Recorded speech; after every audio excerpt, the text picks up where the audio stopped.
এই মেলায় একটি বাঁশির দোকান এবং বেহালার দোকানে আমরা এসেছি। তো উনি কিছু সুর বাজিয়ে আমাদেরকে শোনালো, অনেকটা ভালো লাগলো। তো আমাদের এই চ্যানেলের পক্ষ থেকে তাকে একটি আমরা উপহার দেব। তার বাজানোটি আমাদের ভালো লেগেছে, সেই জন্য তাকে আমরা একটা ছোট্ট একটি উপহার দিব। সেটি হলো আমাদের তরফ থেকে একটি মূল্যবান গামছা তাকে আমরা উপহার দেব। এটি নাও ভাইয়া।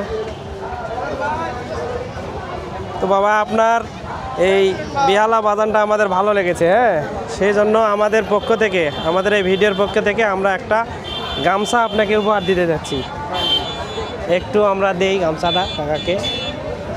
কেমন লাগলো? খুব ভালো লাগছে, উপহার পেয়ে ভালো লাগলো, আনন্দ লাগছে। দেখি কেমন লাগলো এই উপহার পেয়ে? উপহার পাওয়া খুব খুশি হয়েছে এবং আনন্দ পাইছে। হ্যাঁ, আর আগে দেখছি 10-20 টাকা উপহার দিচ্ছিল আপনি, এবং মানে মোটা মূল্যবান একটা উপহার দিচ্ছেন।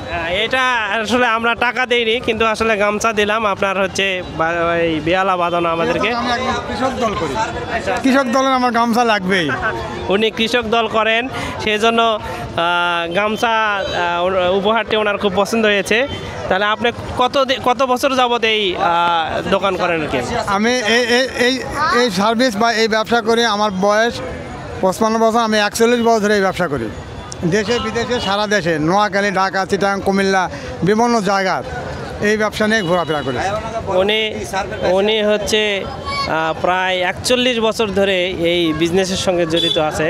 তো আমার হঠাৎ করে ভালো লাগার কারণে আমি হচ্ছে ওনাকে এই উপহারটি দিলাম, আমাদের পক্ষ থেকে গামছা উপহার দিলাম।